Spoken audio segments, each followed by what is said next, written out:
What happens when a group of racists targets a black man thinking that he is a nobody, only to discover that he is the chief of police? What happens next would uncover a massive operation to target minorities in the city. Watch as hundreds of police and SWAT officers fight back against the tyranny and attempt to foil their heinous plans. Before we go any further, comment where in the world you are watching from and make sure to subscribe. Elijah Carter strolled through the park, savoring the rare moments of peace his position as police chief afforded him. The late afternoon sun cast a golden glow on the trees, and the distant sounds of children playing provided a soothing backdrop. He adjusted his jacket, aware of the weight of his badge tucked away in an inner pocket. This was his time to blend in, to shed the authority, and just be another man enjoying the day. A sharp whistle cut through the air, pulling Elijah's attention toward a nearby bench. 3 men leaned casually against it,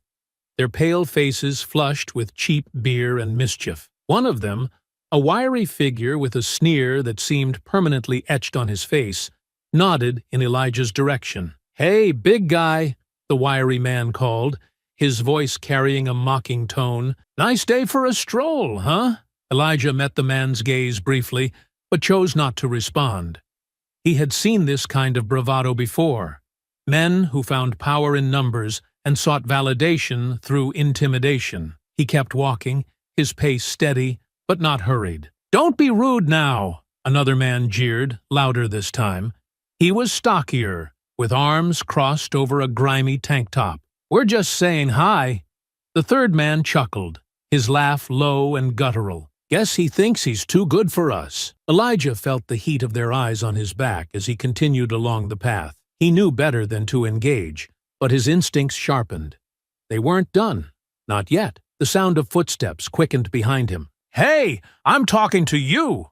the stocky man barked, now closer. Elijah paused, turning slowly to face the group. "Is there something I can help you with?" he asked, his voice calm but firm. The wiry man stepped forward, a glint of malice in his eyes. "You look like the helpful type," he said, his tone dripping with sarcasm. "Maybe you can help us figure out why someone like you thinks he belongs in this part of town." Elijah's jaw tightened, but he kept his expression neutral. "I didn't realize this park belonged to anyone in particular." The stocky man smirked. "Oh, it doesn't. But you know how it is.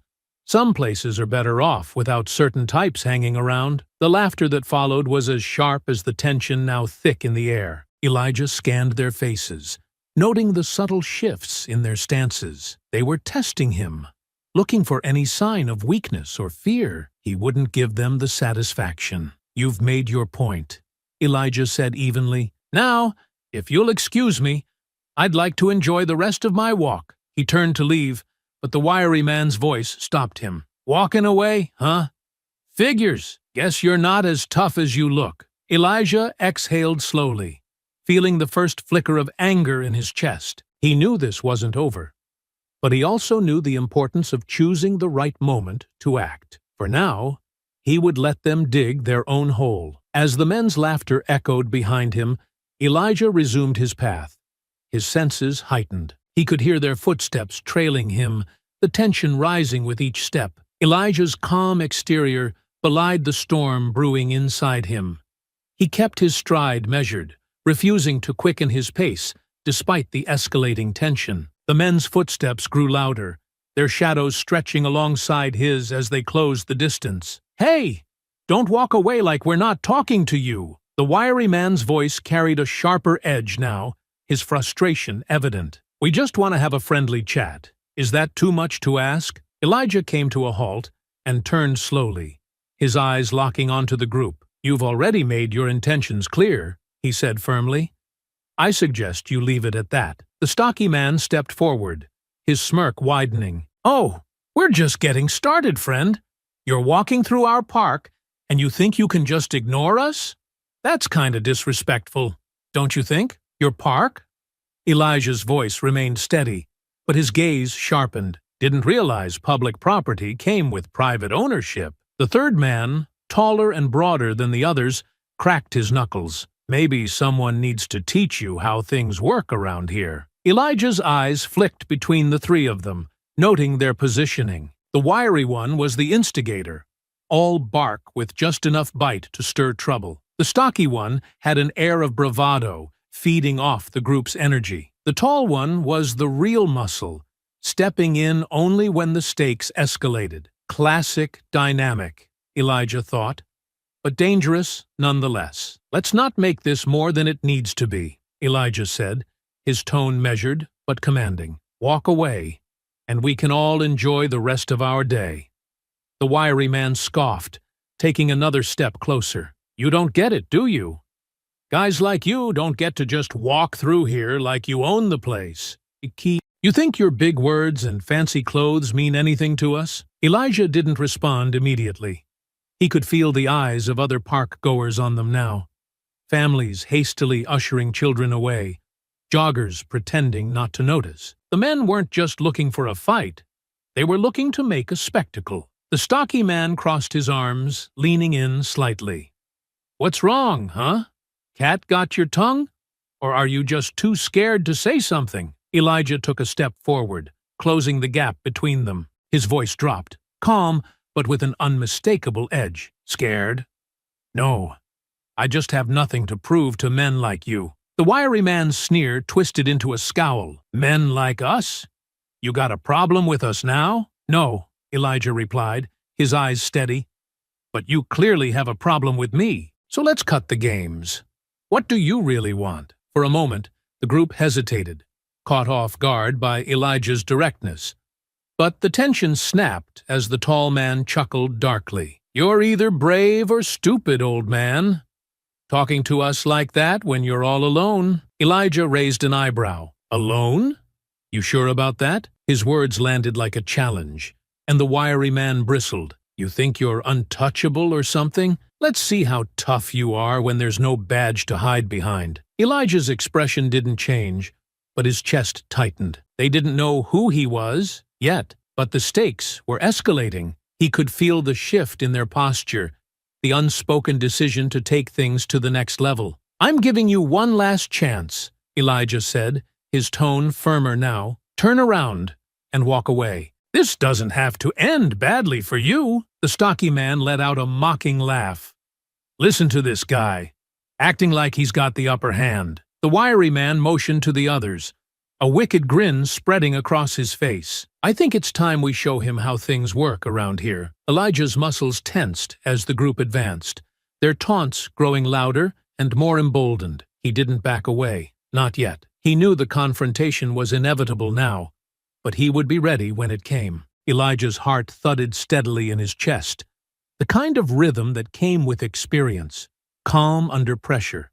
No wasted movement, but the tension was razor-sharp now, and he knew it was only a matter of seconds before everything erupted. The stocky man's sneer deepened as he jabbed a finger at Elijah. "Think you're real tough, huh? Let's see how tough when you're flat on your back." Before Elijah could respond, the wiry man darted forward, swinging wildly. Elijah shifted his weight, narrowly dodging the first punch. But the wiry man followed up with another blow that clipped Elijah's jaw. The sharp jolt of pain sparked his adrenaline, and Elijah's counterattack came fast. A straight jab to the wiry man's chest that knocked the wind out of him and sent him stumbling back. "Get him!" the stocky man roared, barreling toward Elijah. His fists came in heavy, a looping right hook that Elijah blocked with his forearm. But the man's left hand followed, landing a solid hit to Elijah's ribs. Pain radiated through his side, but Elijah gritted his teeth, grabbing the man's wrist and twisting hard. The stocky man howled, his grip loosening just enough for Elijah to shove him backward. The tall man wasted no time. He charged in with surprising speed for his size, grabbing Elijah by the shoulders and slamming him against a nearby tree. The impact stole Elijah's breath for a moment, and the tall man's fist followed, crashing into his side. Gasping, Elijah managed to bring his knee up, slamming it into the man's thigh. The tall man grunted, his grip faltering, and Elijah capitalized on the opening, driving his elbow into the man's jaw. The wiry man was back on his feet now, blood trickling from his lip. He let out a guttural yell and launched himself at Elijah, tackling him to the ground. The world spun as Elijah hit the dirt hard, the wiry man's fists raining down. He blocked one punch, but took another to his temple, the sting disorienting him. Twisting his hips, Elijah rolled them over, reversing the position. His fist came down in a precise arc, striking the wiry man's cheek and silencing his barrage. Elijah pushed off the wiry man just in time to see the stocky one coming again. The man's meaty fist collided with Elijah's shoulder, sending him stumbling sideways. Elijah caught himself and retaliated with a quick jab to the man's nose, the satisfying crack of cartilage accompanying the stocky man's howl of pain. "Hold him!" the tall man barked, charging back into the fray. He and the stocky man moved in tandem, one grabbing for Elijah's arms while the other swung wildly. Elijah twisted, breaking free from the grip, but not before a punch slammed into his gut, forcing the air from his lungs. He staggered back, vision blurring for a moment. The tall man smirked, closing in with a haymaker aimed at Elijah's head. Ducking low, Elijah avoided the blow by inches and delivered a brutal uppercut to the man's chin. The tall man reeled, dazed, but still standing. Breathing hard, Elijah pivoted just as the wiry man lunged again, a makeshift weapon, a broken bottle, glinting in his hand. The man swung recklessly, and Elijah barely dodged the jagged edge, his jacket tearing as the glass sliced through the fabric. Using the man's momentum against him, Elijah grabbed his wrist, twisting it hard enough to make him drop the bottle. Elijah followed with a sharp kick to the wiry man's knee, sending him sprawling to the ground. "Stay down!" Elijah barked, his voice cutting through the chaos like a whip. But the stocky man wasn't finished. Blood dripping from his nose, he came in with a roar, swinging a wild punch. Elijah blocked it with his forearm, though the impact sent a fresh jolt of pain through his ribs. With a surge of effort, Elijah drove his shoulder into the man's chest, slamming him backward into a tree. The stocky man slumped to the ground, groaning. The tall man, unsteady but furious, lunged one last time. Elijah sidestepped, hooking his foot behind the man's ankle and sending him crashing face first into the dirt. The man tried to rise, but Elijah planted a firm knee in his back, pinning him. Breathing heavily, Elijah glanced around. The wiry man lay clutching his knee, the stocky one slumped and wheezing, and the tall man groaned under Elijah's weight. The park had grown eerily quiet, save for the ragged breathing of his attackers and the pounding in Elijah's ears. Pain radiated through his ribs and jaw, but he forced himself to stay upright. He couldn't let them see weakness, not yet. "You had your chance," Elijah said, his voice low and resolute. "Now you'll face the consequences." Elijah stayed kneeling on the tall man's back, his chest heaving as he fought to steady his breath. Every inch of his body ached. His ribs throbbed from the blows he'd taken, and his knuckles stung from the force of his punches. Yet his focus didn't waver. These men weren't finished yet. He could see it in their eyes. The wiry man sat up slowly, clutching his knee and glaring at Elijah with a mix of hatred and disbelief. "You think this is over?"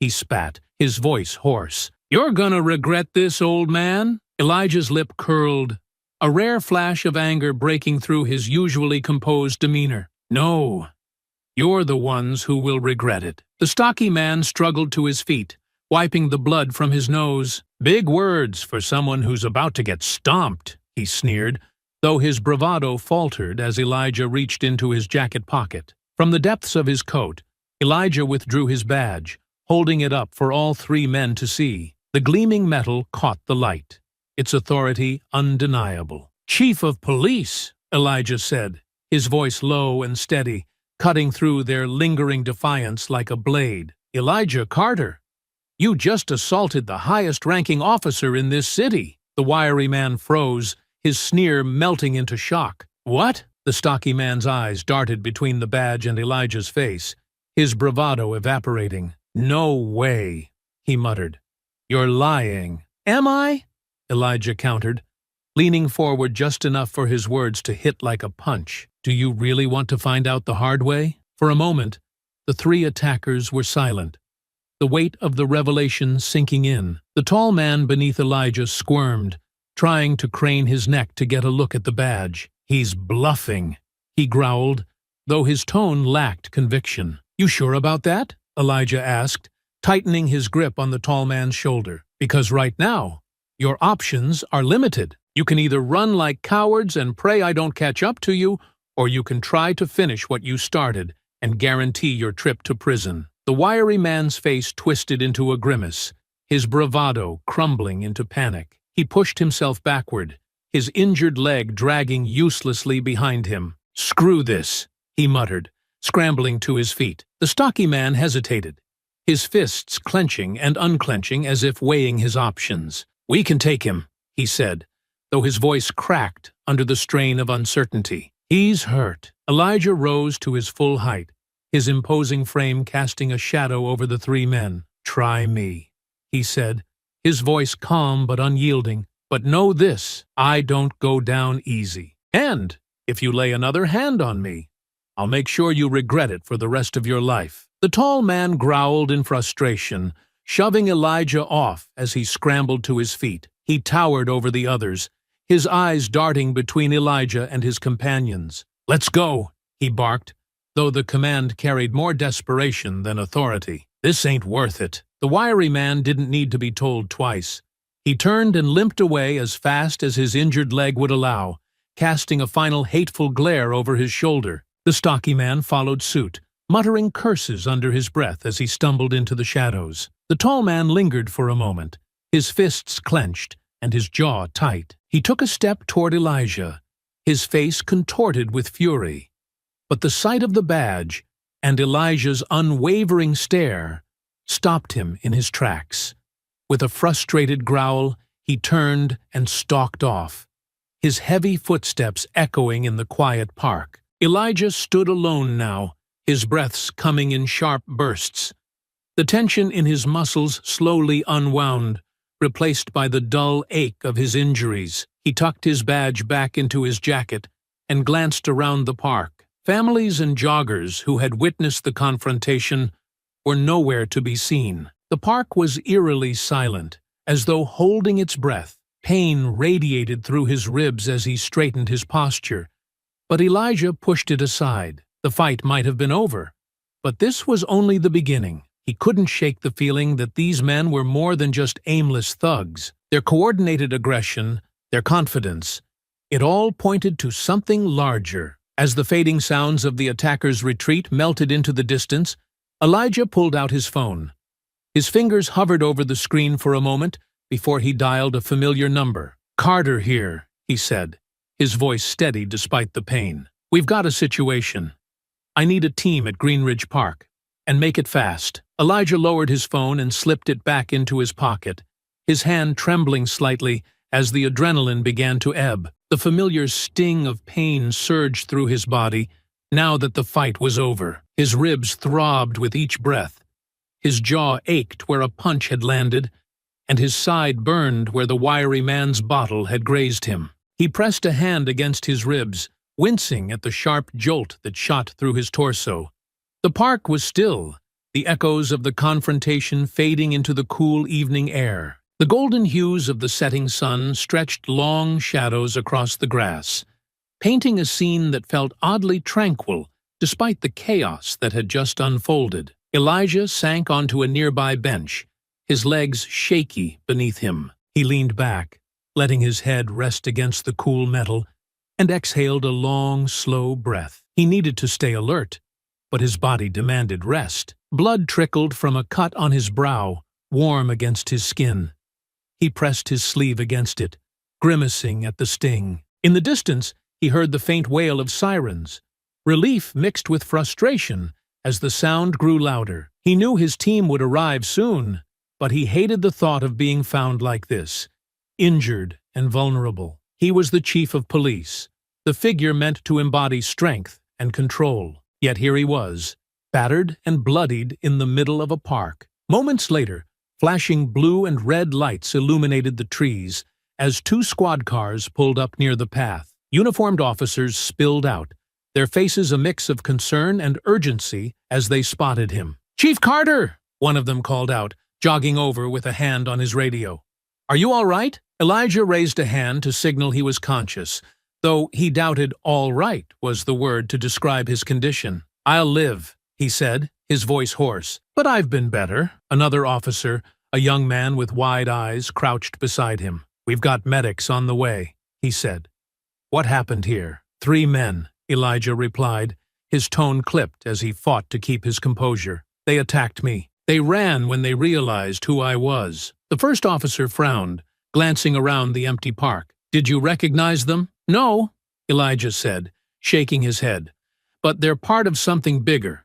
I want patrols in this area doubled starting tonight. No one walks this park alone until we get them." The officer nodded, his expression serious. "Yes, sir." The younger officer stood, his radio crackling with updates from the incoming ambulance. "Chief, we should get you checked out. You're bleeding." Elijah waved him off, though the motion made his ribs protest. "I'll wait for the medics," he said, "but I need someone to secure the scene. There might be evidence here, something we can use to track them." As the officers fanned out to follow his orders, Elijah leaned back against the bench, letting his eyes close for a moment. The sirens faded into the background as his mind replayed the fight in sharp detail. He could still see the wiry man snarl, feel the tall man's weight slamming him into the tree. But it wasn't just their faces that haunted him. It was their confidence, their belief that they could attack him without consequence. This wasn't random. Elijah knew that now. These men had a purpose,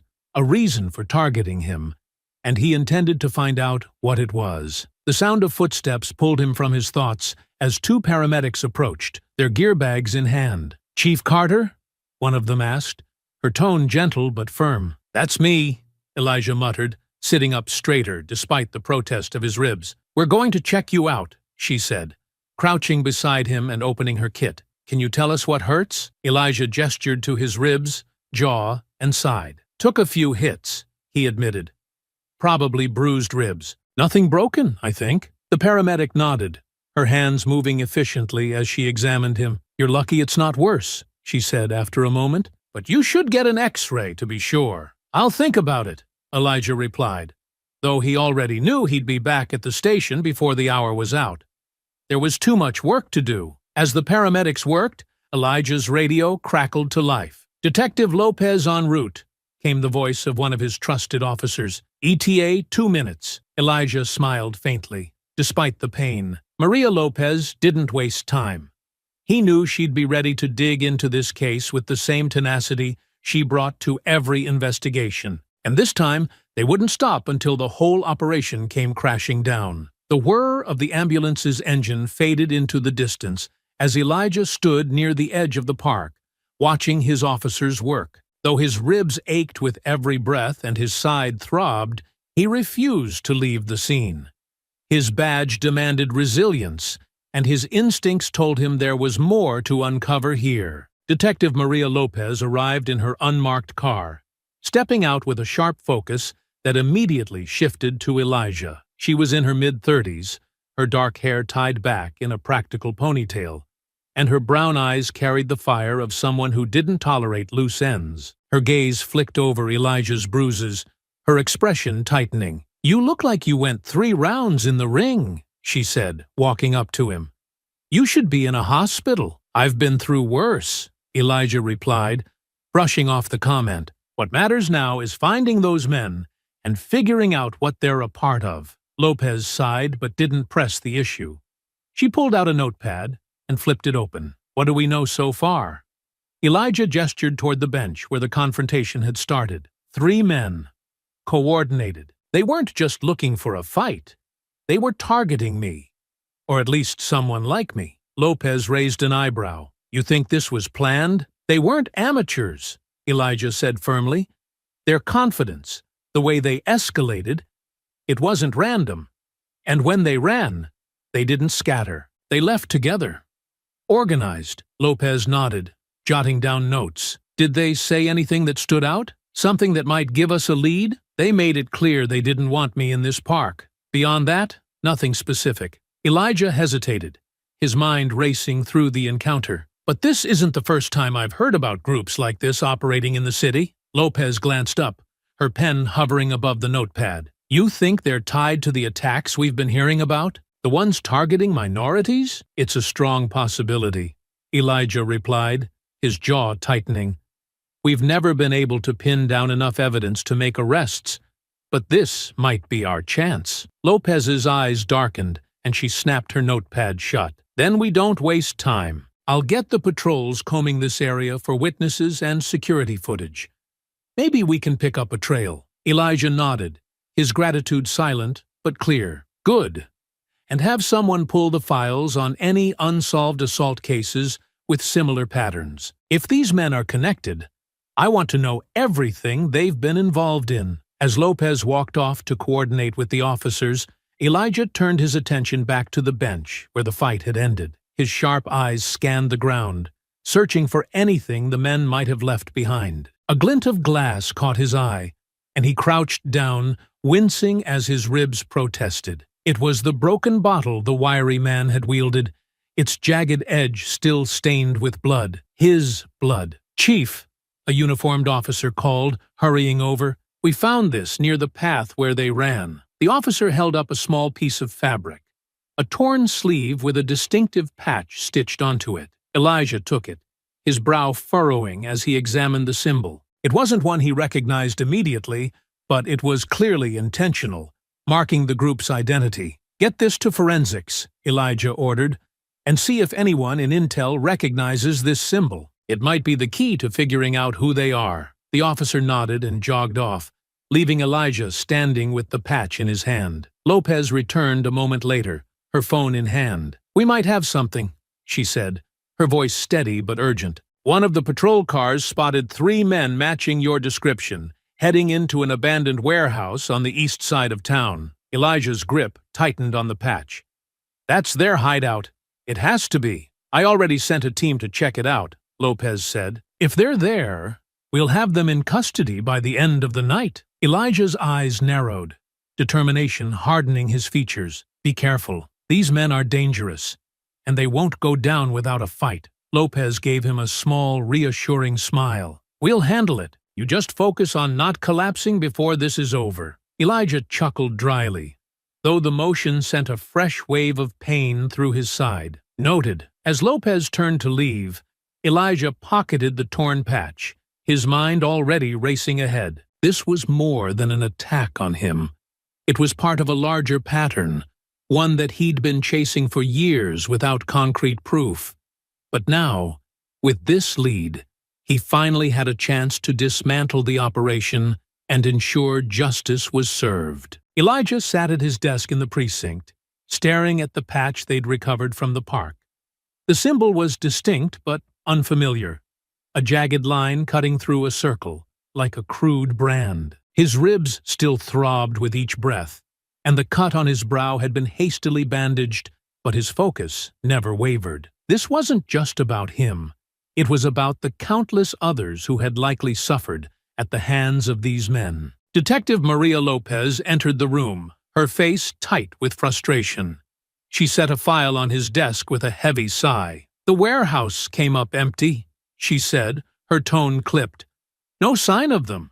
Just a lot of beer cans and trash. Elijah frowned, picking up the file and flipping through it. The report confirmed her words. No suspects, no weapons, no additional clues. The warehouse had been abandoned long before the patrols arrived. Any footage from the area? He asked, not looking up from the papers. Lopez shook her head. Street cameras nearby were either too far or angled the wrong way. It's like they know exactly where to move to stay off the grid. Elijah closed the file, leaning back in his chair with a grim expression. They're careful, which means they've done this before. They know how to avoid leaving a trail. Lopez nodded, sitting across from him. We've got officers canvassing the neighborhood, but so far no one's talking. Either they didn't see anything, or they're too scared to come forward. Scared makes sense, Elijah said, his voice heavy. These men aren't just a group of random thugs. They're organized, And they've clearly built a reputation. Lopez leaned forward, her elbows on her knees. We need more. Something concrete. If we can't find them, we can't tie them to the other assaults. Elijah set the file down and rubbed his temples. The frustration was palpable, but he refused to let it consume him. This wasn't the first time he'd faced an uphill battle, and it wouldn't be the last. What about the patch? Forensics turn anything up? Lopez gestured to the symbol on the desk. Not yet. It's not tied to any known gangs or organizations in our database. But I sent a copy of it to some old contacts in neighboring cities. Maybe they've seen it before. Good, Elijah said. We need every advantage we can get. A knock on the door interrupted them. Officer Thompson, a young and eager patrolman, poked his head in. Chief, detective, just got a call from one of our sources downtown. They've heard rumors about a group matching your description. Word is, they're tied to an underground network targeting specific neighborhoods. Elijah's brow furrowed. What kind of neighborhoods? Thompson hesitated. Minority-heavy areas, sir. They target people they think won't fight back. Quiet intimidation most of the time. But when someone pushes back, he trailed off, the implication hanging in the air. Lopez clenched her jaw, her fingers tapping rhythmically on the arm of her chair. And no one's come forward about this? No victims? No witnesses? People are scared, Thompson admitted. These guys don't just attack people, they send messages. And when someone crosses them, it doesn't end with one fight. Elijah exchanged a glance with Lopez, the weight of the situation settling over them both. If this is true, Elijah said, his voice firm, we're not just dealing with a gang. We're dealing with domestic terrorists.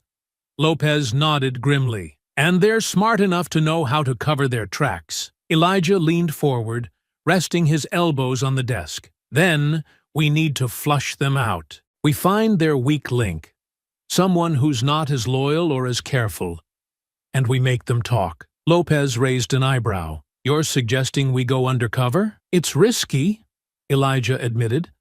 But at this point, it's our best option. If they've been targeting neighborhoods, someone has to know more. We start there. Lopez stood, her resolve firm. I'll pull the files on recent assaults in those areas. Maybe we can identify a pattern, something that points us in the right direction. Good, Elijah said, rising to his feet despite the protest from his ribs. And I'll reach out to our community liaisons. If anyone knows where these men are hiding, it's the people they've been terrorizing. As Lopez left the room to begin her search, Elijah stared at the patch one last time before slipping it into his pocket. The symbol was more than just a mark. It was a challenge, a sign that these men thought they were untouchable. They're wrong, Elijah muttered to himself, his jaw tightening. We'll find them. The car ride was silent, save for the faint hum of the engine as Detective Maria Lopez drove Elijah toward the outskirts of the city. The lead they'd uncovered, a suspicious meeting rumored to involve the gang, was tenuous, but it was the best they had. Elijah sat in the passenger seat, his ribs tightly bandaged beneath his shirt, his eyes scanning the thickening forest beyond the highway. This is a long way from their usual territory, Lopez said, breaking the silence. You think they're meeting here to stay off the radar? Most likely, Elijah replied, his tone even. If they're as organized as we think, they'd want a place where no one would stumble on them by accident. Lopez tightened her grip on the wheel. And if this is a dead end? Elijah glanced at her, his expression unwavering. Then we keep digging. But something tells me we won't be leaving empty-handed. They pulled off the main road, following a dirt path that wound deeper into the forest. The trees grew denser, their branches casting long shadows under the pale moonlight. Lopez slowed the car, cutting the headlights as they approached a small clearing. She parked behind a cluster of thick bushes, ensuring the vehicle remained hidden. We'll go on foot from here, Elijah said, stepping out and wincing slightly as his ribs protested. He adjusted his jacket, concealing his badge and firearm. Lopez did the same, the quiet rustle of her holster the only sound in the still air. They moved cautiously through the woods, the crunch of leaves beneath their boots muffled by years of experience. Elijah's sharp eyes caught a faint glow in the distance, a flickering light that grew brighter as they drew closer. The murmur of voices soon reached them, low and guttural, carrying an edge of anger that sent a chill down Elijah's spine. Lopez motioned for Elijah to stop, and they crouched behind a thick tree trunk. Peering through the branches, they saw a makeshift clearing illuminated by a large bonfire. Around it stood a group of 20, maybe 30 men. Their heads were shaved, and their clothing bore the same jagged circle emblem as the patch they'd found. Elijah's stomach tightened as he took in the scene. The men were chanting, their voices rising in unison, punctuated by jeers and laughter. At the center of the group stood a man who was clearly their leader, broad-shouldered, with a scar running down one side of his face. He raised his arms, commanding their attention. "This is our time," the leader bellowed, his voice carrying over the crackling fire. "For too long, we've been pushed aside, forced to watch as they take what's ours." The crowd erupted in cheers, their fists pumping in the air. Elijah clenched his jaw, his hands curling into fists at his sides. The leader's words were inflammatory, laced with hatred, each sentence fueling the mob's fervor. "They think they can silence us, but we won't be silenced," the leader continued, his voice rising. "This city belongs to us, and we'll take it back one street at a time." Lopez's hand tightened on Elijah's arm, pulling him back slightly. "We can't take them all," she whispered. "Not now, I know," Elijah replied, his voice low but firm. "But we need to know more. Who they are, what they're planning." The chanting grew louder, the mob's energy reaching a fever pitch. The leader gestured to a table near the bonfire, where maps and papers were laid out. He picked up a piece of paper, holding it high for all to see. "These are the targets," he shouted. "We strike first, and they'll know fear. They'll know who really runs this city." Elijah's breath hitched. The map, even from this distance, was clearly marked with several locations. Neighborhoods, businesses, even public parks. Places filled with families, children, innocent people. "We have to get closer," Elijah murmured, his mind racing. "We need that map." Lopez hesitated, her eyes flicking back to the mob. "We'll never make it without being spotted." Elijah's gaze hardened. "Then we wait for our opening." As the leader continued his tirade, Elijah and Lopez crouched lower, their eyes fixed on the bonfire. They couldn't act yet, not without backup, and not without risking their lives. But one thing was clear. This was no small gang. It was a coordinated movement, and it was on the brink of unleashing chaos. The minutes stretched on as Elijah and Lopez remained hidden, watching the mob with growing unease. The leader's voice carried over the fire, his words weaving a narrative of hate and power, galvanizing the men around him. "They think we're weak," the leader snarled, pacing around the bonfire. "They think we'll just roll over while they take what's ours. But tonight, we show them what we're made of." The crowd roared in approval, their chanting blending into a primal rhythm. Several men began moving toward the table, pointing at the map and exchanging low, hurried words. From their gestures, Elijah could tell they were dividing tasks, each group taking responsibility for a different target. "This isn't just posturing," Lopez whispered, her voice barely audible. "They're planning an attack." Elijah nodded grimly. "And they've been preparing for a while." The leader raised his hands again, silencing the crowd. "You've all been chosen for a reason," he said, his tone almost reverent. "You have the strength, the resolve, to do what needs to be done. And when the dust settles, they'll know we're not just a group. We're a force." The men cheered again, some pounding their chests, others raising their fists to the sky. Elijah's stomach churned. This was more than a hate group.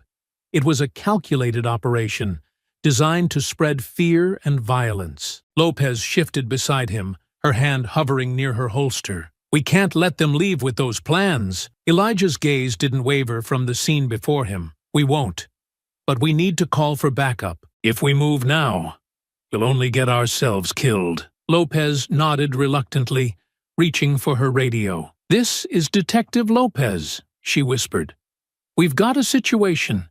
Need immediate backup." Before she could finish, a twig snapped underfoot. The sound was small, barely audible, but in the tense quiet of the forest, it was enough. Several heads turned toward their hiding spot, their faces twisting in suspicion. Elijah's heart pounded as the men nearest the edge of the clearing began moving toward them. Their cover was blown, and time was running out. The snap of the twig echoed in Elijah's ears like a gunshot, sharp and final. His stomach dropped as the men nearest the clearing turned toward their hiding spot, their faces twisting with suspicion. For a moment, time seemed to slow, and Elijah could feel the weight of their gazes bearing down on him and Lopez. "There!" one of them barked, pointing into the shadows. Elijah's instincts kicked in before his mind could catch up. "Move!" he hissed, grabbing Lopez by the arm and yanking her to her feet. They bolted into the darkness, the forest coming alive with the pounding of boots and angry shouts behind them. "Don't let them get away!"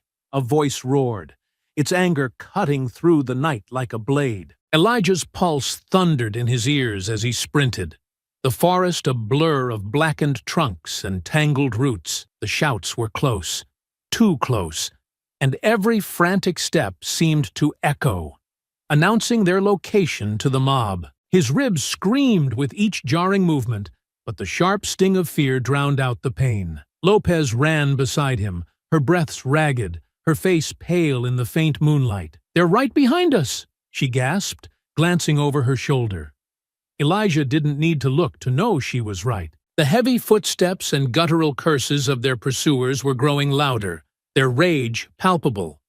The shadows of the forest seemed to close in, the darkness pressing against Elijah's vision, but he forced himself to focus on the path ahead. A shout erupted from their left, and Elijah caught a glimpse of two men cutting through the trees to flank them. "They're trying to box us in," he growled, veering sharply to the right.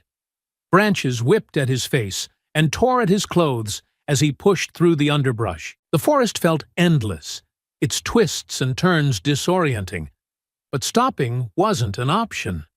Every shadow seemed to move. Every sound amplified the sensation of being hunted. "They're gaining!" Lopez cried, her voice trembling. Elijah's breath hitched as he spotted a fallen tree ahead, its massive trunk blocking their path. "Up and over!" he shouted, his voice rough with strain. Lopez reached the tree first, vaulting over it with a burst of desperation. Elijah followed, his ribs protesting as he hauled himself over the rough bark.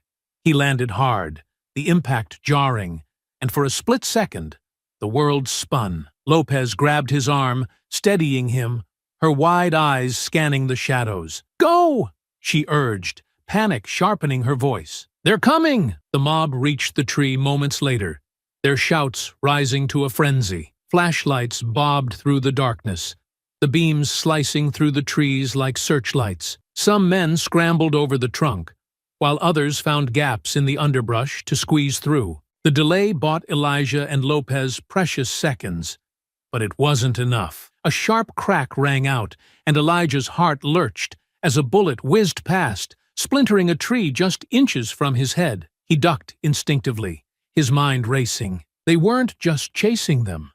They were trying to kill them. "They're armed!" he called, his voice tight with fear. Lopez grabbed his arm again, pulling him forward. "No time to fight! Keep moving!" The sound of the mob grew louder, their voices blending into a cacophony of anger and hatred. Elijah's chest tightened as he realized just how many were behind them. He had faced danger before. Gunfights, raids, life-and-death moments, but this was different. The raw, primal hatred radiating from their pursuers was unlike anything he'd ever felt. It wasn't just a chase. It was a hunt. Ahead, the forest began to thin, revealing an open stretch of rocky terrain. It was a risk, but staying in the dense woods meant being cornered. "This way!" Elijah barked, veering toward the clearing. They broke through the tree line, their boots skidding on loose gravel. The open space left them exposed, the pale moonlight illuminating their every move. Elijah's breath came in short, painful bursts as his ribs protested each step. His mind screamed at him to keep going, but the fear was suffocating, threatening to paralyze him with every passing second. Another shot rang out, the crack shattering the fragile silence. The bullet struck the ground near their feet, kicking up dirt and rocks. Elijah stumbled, the shock freezing him for a moment before Lopez grabbed him again, her grip like a lifeline. "Don't stop!" she shouted, her voice shaking. "They're right behind us." The shouts grew closer, the mob refusing to let up. Their footsteps thundered across the rocky terrain, accompanied by the flicker of flashlights bouncing erratically through the darkness. Elijah's legs burned, his body screaming for rest, but the sheer terror of what would happen if they were caught kept him moving. The forest loomed ahead again, darker and denser than before. It was their only chance. "The trees!" Elijah gasped. "We make it there, and we're good." Lopez nodded, her breaths coming in sharp, shallow gasps. They reached the edge of the forest just as another shot echoed, the bullet whizzing past her shoulder. Elijah threw himself forward, diving into the shadows. His hands hit damp earth, and he scrambled to his feet, his mind racing. The mob hesitated at the edge of the trees, their flashlights cutting through the gloom but unable to penetrate the thick underbrush. The shouts grew fainter, the men's voices tinged with frustration. Finally, the sound of their pursuit began to fade. Elijah slumped against a tree, his chest heaving. His entire body ached, his ribs screaming with each breath. But the fear still gripped him, refusing to let go. Lopez collapsed beside him, her face pale and drenched in sweat. I think we lost them." Elijah nodded, his hands trembling as he wiped his face. "For now," he said, his voice hoarse. "But this isn't over, not even close." Elijah leaned heavily against the trunk of a massive oak tree, his chest rising and falling as he fought to catch his breath. The fear from the chase still coursed through him, his body trembling with adrenaline and exhaustion. The darkness of the forest felt oppressive now, the quiet unsettling after the chaos they had just escaped. Lopez crouched beside him, clutching her knees as she tried to steady her breathing. Her hands trembled slightly, but her eyes were sharp, focused. "This isn't just a gang," she said, her voice hoarse but steady. "They're planning something big, something we can't afford to ignore." Elijah nodded, the gravity of the situation weighing heavily on his mind. "They're not just a group of thugs causing trouble in back alleys," he said, his voice low but firm. "This is organized, coordinated, and if we don't stop them now, people are going to get hurt. A lot of people." Lopez stood, brushing dirt from her pants as she scanned their surroundings. "We've seen the signs before. Isolated attacks, whispers of intimidation in minority neighborhoods. But this?" She shook her head, her tone grim. "This is a full-scale operation. They've got targets, plans. They're ready to escalate." Elijah pushed off the tree, ignoring the protest from his ribs. His gaze was hard, determined. "Then we need to escalate, too. This isn't something we can handle with a few patrol cars and a handful of detectives." Lopez glanced at him, her brow furrowed. "You're talking SWAT?" "I'm talking everything we've got," Elijah replied, his voice leaving no room for doubt. "We need to mobilize a full tactical response. SWAT, precinct-wide support, even federal backup if necessary. These men are a threat to public safety, and we can't take any chances." Lopez nodded, her expression matching his resolve. "What's the first step?" Elijah pulled out his phone, his fingers flying over the screen as he dialed a number. It rang twice before a familiar voice answered. "Carter, what's going on?" "Captain Reynolds," Elijah said, his tone brisk. "I need immediate SWAT deployment and full precinct support. We've located a group of at least 20 to 30 individuals in the woods east of Greenridge. They're armed, organized, and planning attacks on multiple civilian targets." There was a pause on the other end of the line before Reynolds spoke again, his voice serious. "Do we have confirmation of their plans?" "I saw the map myself," Elijah replied. "They've marked neighborhoods, parks, businesses, places full of innocent people. This isn't speculation, Captain. It's happening." Another pause, then Reynolds exhaled sharply. "All right. I'll get SWAT mobilized and have additional units en route. ETA, less than an hour." Elijah said. "We'll stay on site to monitor their movements, but we can't engage without backup." "Understood," Reynolds said. "Stay safe, Chief. We'll handle this." Elijah ended the call and turned to Lopez. "We've got an hour, maybe less. We need to make sure they don't move before the team gets here." Lopez nodded, her hand instinctively resting on her holster. "If they spot us again, they won't," Elijah interrupted, his tone firm. "We'll keep our distance, stay hidden. But if they try to leave that clearing before SWAT arrives, we'll have no choice but to slow them down." Lopez's jaw tightened, but she didn't argue. Instead, she pulled out her own phone and began relaying orders to nearby officers, coordinating the perimeter. The faint glow of her screen illuminated her face, the tension evident in every line. Elijah took a step back, his eyes scanning the dense forest ahead. The image of the map burned in his mind. The carefully marked location, the leader's impassioned words, the frenzied energy of the crowd. These men weren't just venting their hatred in private.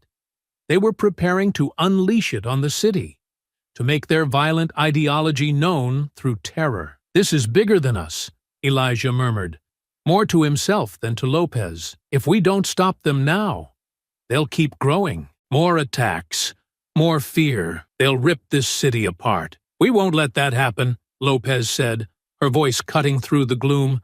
"Not on our watch," Elijah nodded, the fire in his chest matching the burning pain in his ribs. "We've got one shot at this. If they scatter before we take them down, it'll be like trying to catch smoke. They'll regroup, go underground, and come back stronger." Lopez met his gaze, her determination unwavering. "Then we don't let them scatter." The forest was quiet again, but the tension hung heavy in the air, like a storm waiting to break. Elijah could feel the weight of his decisions pressing on him, but he didn't falter. This wasn't just another operation. It was a fight for the safety of his city, for the lives of those who couldn't defend themselves against the hate these men carried. As the minutes ticked by, Elijah and Lopez prepared themselves, their movements careful, deliberate. The mob in the clearing had no idea what was coming, but soon they would. And when the dust settled, Elijah vowed they would never terrorize anyone again. Elijah and Lopez crouched behind the thick undergrowth, the cold bite of the night air doing little to cool the tension building between them. Every minute felt like an hour as they watched the clearing, waiting for the sound of sirens and the arrival of SWAT. Elijah checked his watch for what felt like the 100th time. 10 minutes since the call. Backup was on its way, but those 10 minutes felt like a chasm between action and catastrophe. Lopez shifted beside him, her voice barely a whisper. "You think they know we're still here?" Elijah shook his head, his sharp gaze locked on the clearing. The mob had grown restless, their chants quieter now but still carrying a dangerous energy. The leader, standing near the bonfire, was speaking in low, urgent tones, his hands gesturing to the men surrounding him. "They're planning something," Elijah murmured, "and they're not waiting around to do it." As if on cue, the leader clapped his hands together, his voice rising above the crackling flames. "It's time!" he barked, his tone sharp and commanding. "We move now. No more waiting, no more delays." Elijah's breath caught. He watched as the men scrambled into action, dousing the fire and packing up their supplies with alarming efficiency. The maps and papers on the table were folded and tucked into a weathered satchel slung over the leader's shoulder. Flashlights flickered to life, cutting through the darkness as the group began splitting into smaller units, each one moving with purpose. "They're moving out," Lopez whispered, panic threading through her voice. "We don't have enough time." Elijah grabbed his radio, his grip tight as he keyed the mic. "Captain Reynolds, this is Carter. The suspects are on the move. Repeat, they're leaving the clearing now." The response crackled through almost immediately. "What? SWAT's still 10 minutes out. Can you hold them?" "Negative," Elijah said firmly. "There's too many of them. And they're armed. We can't engage without backup." "Damn it," Reynolds cursed, the panic evident in his voice. "If they scatter, we'll lose them. And if they're heading for those targets," his voice trailed off, the grim reality sinking in. Elijah tightened his jaw. We need to contain them now. Can you get patrol units to intercept? I'll divert every unit we've got, Reynolds replied. But if they split up, it's going to be chaos. Lopez leaned closer, her face pale in the dim light. If they reach the city, people are going to get hurt. We can't let that happen. Elijah nodded, his mind racing. We follow them. Stay close enough to track where they're headed. Once backup gets here, we'll coordinate and take them down. Reynolds' voice came through again, sharper this time. Be careful, Carter. Don't engage unless you have to. Understood, Elijah said, before clipping the radio back to his belt. He turned to Lopez, his expression grim. Let's move. They rose cautiously, sticking to the shadows as they trailed the group. The skinheads moved with unsettling precision, their flashlights sweeping the ground as they navigated the forest. Their voices were low but determined, their body language exuding the confidence of men who believed they were untouchable. Elijah's ribs ached with every step, but he pushed the pain aside. He couldn't afford to slow down, not when lives were on the line. The weight of the situation pressed down on him like a vice. This wasn't just a chance to stop a hate group. It was a race against time to prevent a tragedy. As they followed, Elijah caught fragments of conversation drifting back from the group. Words like "strike first" and "send a message" sent a chill down his spine. These men weren't just planning to intimidate, they were preparing to unleash violence. Lopez tapped his arm, her voice barely audible. They're splitting up. Elijah cursed under his breath as he watched smaller groups break off, heading in different directions. The leader stayed with the largest group, his commanding presence guiding their movements. Stay with me, Elijah murmured. We'll follow the leader. He's got the plans. They won't act without him. Lopez nodded, her jaw tight as they adjusted their course. The forest began to thin as they neared the edge of the tree line. Beyond, the faint glow of city lights cut through the night, the urban sprawl stretching out before them like a beacon. Elijah's heart sank. They were too close. If the mob made it to the city, the damage would be catastrophic. The leader raised his arm, signaling his group to halt. He turned to address them, his voice carrying over the still night air. We're almost there. Stick to the plan. No mistakes. Elijah's hand hovered over his radio, his mind racing. SWAT was still minutes away, and the patrol units wouldn't arrive in time to intercept. The mob was about to disappear into the city, and he knew once they did, stopping them would be like chasing smoke. We need to slow them down, Lopez whispered, her voice edged with desperation. If they make it into the city, I know, Elijah said, cutting her off. His mind worked furiously, searching for a solution. The odds were against them, but they couldn't afford to fail. Too much was at stake. Elijah's breath hitched as he watched the group begin their descent toward the city. The leader barked orders, his voice carrying an air of authority that kept his followers in line. The others obeyed without hesitation, their movements precise, almost militaristic. The faint glow of city lights ahead felt closer with every second, a chilling reminder of how little time they had. Elijah grabbed his radio and whispered into it, Reynolds, Carter here. The leader and a few of his men are breaking toward the city. We're following them now, but we need backup immediately. Repeat, we're closing in. SWAT is 2 minutes out, Reynolds responded, his tone clipped. Hold position if you can. Can't hold, Elijah replied firmly.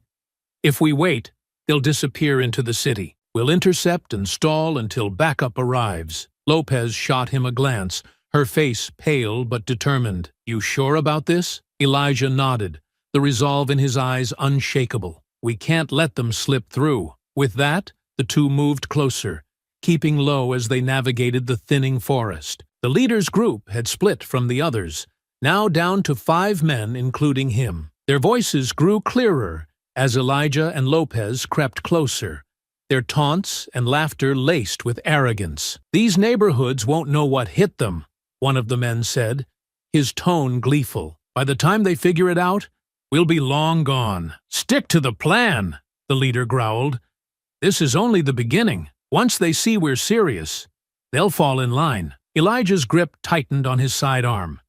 He motioned for Lopez to flank right, signaling her to prepare for a takedown. She nodded, her hand steady as she unholstered her weapon. When the group slowed to check their map under a flashlight's glow, Elijah seized the moment. "Police! Don't move!" he shouted, stepping into the open with his weapon drawn. The men froze, their flashlights swinging wildly before landing on Elijah and Lopez. The leader's eyes narrowed, his lips curling into a snarl. "You've got guts," he sneered. "But you're outnumbered. You're done," Elijah said coldly. "Put the map down and get on the ground." "Now!" One of the men hesitated, his hands twitching upward, but the leader snapped, "Don't you dare! They're bluffing!" Elijah took a step forward, his voice sharp as steel. "This isn't a bluff. You're surrounded. Drop the map and surrender, or we'll do this the hard way." For a moment, it seemed like they might comply, but then the leader laughed, a low guttural sound that sent a chill down Elijah's spine. "You think you're going to stop us? You're nothing, just another cog in a broken system." "Enough!" Lopez snapped, her weapon trained on one of the men. "You're under arrest. Don't make this worse for yourselves." The leader's grin twisted into a snarl. "They can't stop what's coming," he growled. "No one can." With a sharp motion, he reached into his jacket, pulling out a knife. "Come on, then. Let's see if you've got the guts to stop me." Chaos erupted as two of the men lunged forward. Elijah sidestepped the first attacker, his ribs screaming as he pivoted and landed a solid strike to the man's side, sending him sprawling. Lopez fired a warning shot into the ground, freezing the second man mid-step. The leader darted toward the edge of the clearing, the map still clutched in his hand. Elijah shouted, "Lopez, cover me!" before taking off after him. The forest blurred around him as he ran, his heart pounding in his ears. The leader was fast, but Elijah's focus was sharper. He surged forward, tackling the man to the ground. The map flew from the leader's grip, landing in the dirt a few feet away. The leader thrashed beneath him, his knife slashing wildly. Elijah grabbed his wrist, slamming it against the ground until the weapon clattered free. The leader snarled, twisting to throw Elijah off, but Elijah held firm, his training kicking in. "You're done," Elijah spat, his breath ragged. "This ends now." The leader glared up at him, his face twisted with rage. "You think you've won? This isn't over. It'll never be over." Lopez appeared seconds later, her weapon trained on the leader. "Don't move!" she barked, her voice cutting through the tension. Two of the other men were cuffed and lying face down in the dirt behind her, subdued but still glaring defiantly. Elijah rolled off the leader, pinning him with a knee to the back as he secured his wrists with zip ties. "You're under arrest," he said, his voice steady. "And trust me, you're going to answer for everything." The distant sound of sirens grew louder, signaling the arrival of backup. Elijah exhaled, the weight of the moment settling on him. This was only the beginning. There were still others out there, still more to uncover. But for now, they had the leader, and that was a start. The cold steel of the handcuffs bit into the leader's wrists as Elijah tightened them, ensuring the man was fully restrained. The leader struggled briefly before going still, his chest heaving from exertion. His sharp, hate-filled eyes bore into Elijah, who remained calm despite the tension crackling in the air. The other two men lay face down in the dirt, their hands cuffed behind them, while Lopez kept her weapon trained on the group. The faint glow of approaching sirens flickered through the trees, but they weren't close enough to ease the knot in Elijah's chest. "You've got no idea what you're dealing with," the leader growled, his voice low and venomous. "This isn't over." Elijah crouched beside him, his voice steady but edged with steel. "It is for you. Whatever plans you had, they're finished. You're done." The leader's lips curled into a twisted grin, his breath hissing through his teeth. "You think taking me down changes anything? You think this stops here?" He let out a humorless laugh, shaking his head. "You're fighting a war you've already lost." Lopez stepped closer, her eyes narrowing, You're the one cuffed and face down in the dirt. Looks to me like you're the one who lost." The leader's grin only widened, his defiance growing with every word. "You don't get it, do you? I'm nothing. Just one voice in a crowd. You can take me in, lock me up, throw away the key. It doesn't matter. There are hundreds like me. Thousands. And they'll carry out the mission." Elijah's jaw tightened, his knuckles whitening as he gripped the leader's collar and pulled him up slightly. "What mission?" he demanded. "What are you planning?" The leader stared at him, his expression unreadable. Then his smile returned, slow and menacing. "You'll find out soon enough." Before Elijah could press further, Lopez's nose wrinkled, her head snapping up. "Do you smell that?" she asked, her voice tinged with alarm. Elijah froze, his senses sharpening. A faint, acrid smell filled the air, sharp and unmistakable. Smoke. Lopez turned, scanning the tree line. "It's coming from the city." Elijah followed her gaze, his stomach sinking as he saw it. A thin plume of smoke curling into the night sky, its dark tendrils illuminated by the faint glow of flames. The realization hit him like a punch to the gut. "They've already started," he muttered, his voice barely above a whisper. The leader chuckled darkly, drawing their attention back to him. "You're too late," he said, his tone smug. "While you've been chasing me, the others have been busy. By the time you reach the city, it'll be chaos, fires, fear, and you'll never know where it's coming from next." Lopez's eyes widened, panic flickering across her face. "We need to move. Now." Elijah rose to his feet, his mind racing. The leader's words weren't just a taunt. They were a declaration. This wasn't about one attack or one neighborhood. It was about creating a wave of terror that would ripple through the entire city. He grabbed his radio, his voice sharp and commanding. "Reynolds, Carter here. We've got smoke rising from the city." It started. The response was immediate, crackling with urgency. "We're seeing it too. Reports are coming in from multiple locations. Fires, vandalism, attacks. It's coordinated, Chief. They've scattered." Elijah's grip tightened on the radio. "We've got the leader and 2 of his men in custody, but there are more out there. Mobilize every available unit. We need to lock this city down." "Already on it," Reynolds replied. "But it's bad, Carter. They've hit at least 3 locations already. We're stretched thin." Elijah's jaw clenched as he glanced at Lopez. Her expression mirrored his own, a mix of anger, frustration, and grim determination. "We're bringing these 3 in," he said into the radio.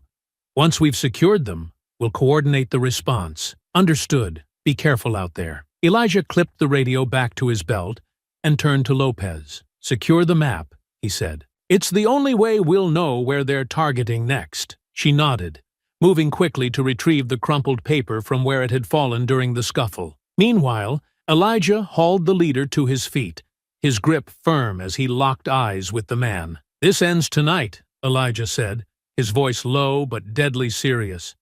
"You think you can terrorize this city and get away with it? Not on my watch." The leader's grin faltered for the first time, but his defiance didn't waver. "You can try to stop it," he said, his voice quieter now but no less venomous. "But you can't stop all of us." Elijah pushed him forward, his resolve hardening with every step. The faint glow of flames in the distance served as a stark reminder of what was at stake. This wasn't just about justice anymore. It was about saving lives. The drive back to the precinct was tense and silent, the weight of urgency hanging over Elijah and Lopez like a storm cloud. The leader sat cuffed in the back seat, his smug expression lit by the intermittent glow of street lights. He didn't speak, but the glint in his eyes made Elijah's grip on the wheel tighten. Smoke was now visible across multiple sections of the city, curling into the night sky like sinister markers of chaos. The radio crackled with frantic reports from officers on the ground. Fires erupting in residential neighborhoods, vandalism of businesses, and reports of scattered attacks on individuals. The city was unraveling, and Elijah knew they were racing against time to contain the damage. Lopez tapped her phone, scrolling through live updates. 3 fires confirmed so far, she said, her tone clipped. One in a park, one at a local business, and another near a school. No casualties reported yet, but people are scared. They're calling it a coordinated attack. Elijah's jaw clenched as he turned onto a main road leading toward the precinct. That's exactly what it is. And if we don't move fast, it's going to get worse. The leader chuckled softly from the back seat, drawing their attention. "You're wasting your time," he said, his voice taunting. "You think locking me up is going to change anything? This city's already burning." Lopez turned in her seat, her glare sharp enough to cut. "We're going to stop every last one of your men. And when we do, your name will go down as nothing but a pathetic footnote." The leader smirked, unbothered by her words. "You think they need me? They don't. They've been planning this for months. You can't stop it now." "Shut up," Elijah said coldly, his focus on the road. "You'll have your chance to talk at the station." As they pulled into the precinct, the scene was chaotic. Officers scrambled to gear up, their radios buzzing with orders and updates. SWAT vans lined the lot, their teams preparing for rapid deployment. Elijah parked the car and stepped out, his ribs protesting with each movement. But he ignored the pain. There wasn't time to slow down. Captain Reynolds approached, his face lined with tension. "Carter," he said, his voice brisk, "we've got reports coming in from all over the city. Fires, assaults, graffiti with hate symbols. It's an absolute mess. And we're still trying to track down the rest of these lunatics." Elijah nodded, gesturing toward the car. "We've got their leader and 2 of his men. They've confirmed it's coordinated. The map they were using should give us their next targets." Reynolds motioned for 2 officers to take the men into custody. The leader was dragged from the car, his smug demeanor faltering slightly as he was marched toward the station. Elijah turned to Lopez. "Get the map to Intel. I want locations pinpointed and teams deployed within minutes." "On it," Lopez said, jogging toward the command center set up near the precinct entrance. Reynolds crossed his arms, his expression grim. "How bad is it?" "Bad," Elijah admitted. "They're organized, confident, and they're willing to take this as far as they can. But we've got their plans now. If we move fast, we can cut them off before they do more damage." Reynolds nodded, his gaze hard. "SWAT's ready to move. I've got patrol units covering the hot zones, but we're stretched thin.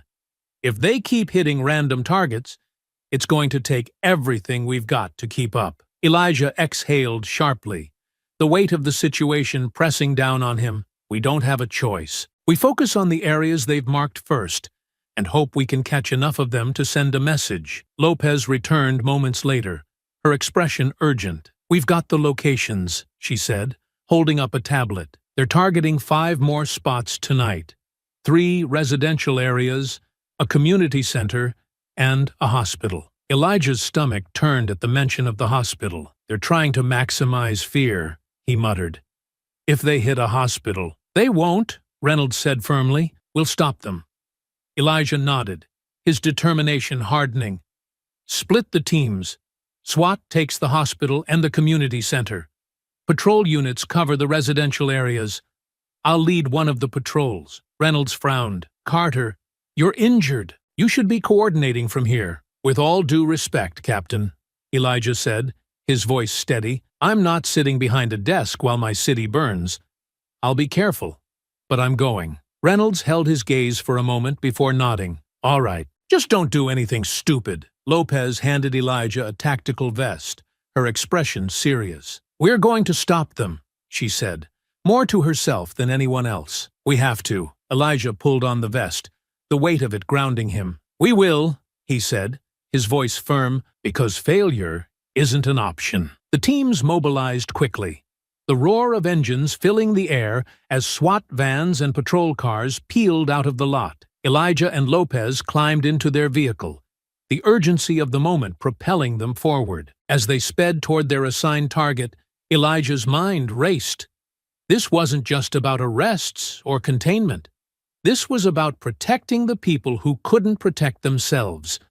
And he wouldn't stop until every last one of these men was brought to justice. Captain Reynolds gripped the dashboard as the SWAT van hurtled through the city streets. its sirens slicing through the chaos. Inside, the team of officers sat in grim silence, the faint clinks of weapons being loaded the only sound. Smoke from nearby fires hung in the air, a constant reminder of how high the stakes were tonight. The van screeched to a halt a block from the community center, where shouts and crashes punctuated the night. Reynolds stepped out, his radio already crackling with updates. Officers from nearby patrols had cordoned off the area, but they hadn't dared to approach the barricade erected in the parking lot. "What's the situation?" Reynolds barked at a sergeant, who pointed toward the scene. "About 20 of them, maybe more," the sergeant reported, his face tense. "They've got bats, pipes, maybe a gun or two.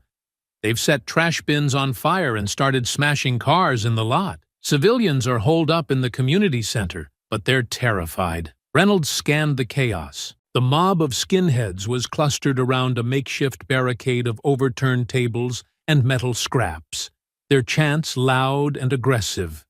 The flames from the trash bins cast eerie shadows on their faces, making their sneering expressions even more menacing. "This city doesn't belong to them," one of the skinheads bellowed, brandishing a bat as he stood atop the barricade. "We're taking it back. Let them come. We'll show them what happens when they try to take what's ours." The mob cheered, their fists raised in the air. Another man, his face streaked with soot, slammed a pipe against a car window, the shattering glass sending shards flying. "They think they can shut us up?" he shouted, his voice raw with anger. "Let's see how tough they are when we send them running back to their precincts." Reynolds grabbed his radio, his voice sharp. "SWAT, set up on the north and south flanks. Tear gas and flashbangs first. We need to break their formation." The SWAT leader's calm voice came through. "Understood. We're moving into position now." Reynolds turned back to the sergeant. "Hold your line. No one moves until SWAT engages. We can't risk them reaching the civilians inside." The first canister of tear gas arced through the air moments later, landing near the barricade with a dull thud. A thick plume of smoke erupted, rolling through the parking lot and choking the air. The mob scattered, coughing and cursing as they stumbled away from the barricade. "They're coming!" one of the skinheads yelled, his voice muffled by the gas. "Get ready!" A flashbang detonated next, its deafening crack disorienting the group. SWAT officers advanced, shields raised as they moved methodically toward the barricade. The skinheads regrouped quickly, their desperation driving them forward. "Don't back down!" a man with a shaved head shouted, swinging a bat wildly as he charged toward the officers. "They're just cowards hiding behind their armor." The bat collided with a shield, the impact reverberating through the air. The SWAT officer shoved him back, disarming him with a swift motion before another officer tackled him to the ground. The skinhead thrashed, his voice a guttural snarl. "You can't stop us. There's more of us than you can handle." Nearby, another man lunged with a pipe, only to be stopped by a stun round that sent him sprawling. "We're not afraid of you," he spat as he struggled to stand, his voice shaking with both rage and fear. The clash escalated as more skinheads surged forward, swinging their makeshift weapons. The SWAT officers responded with precision, using non-lethal rounds and tactical strikes to subdue them. The shouts of the mob were a chaotic mix of defiance and panic. "They're just cops," another man screamed, gripping a chunk of concrete in his hands. "They don't have the guts to stop us." He hurled the concrete toward the line of officers, but it fell short, skidding harmlessly across the pavement. An officer broke formation long enough to rush him, tackling him to the ground.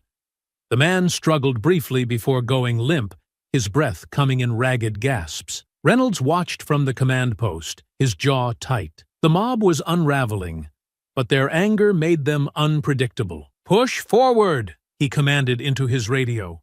"Secure the barricade and contain the area." The SWAT team advanced, their shields locking as they moved.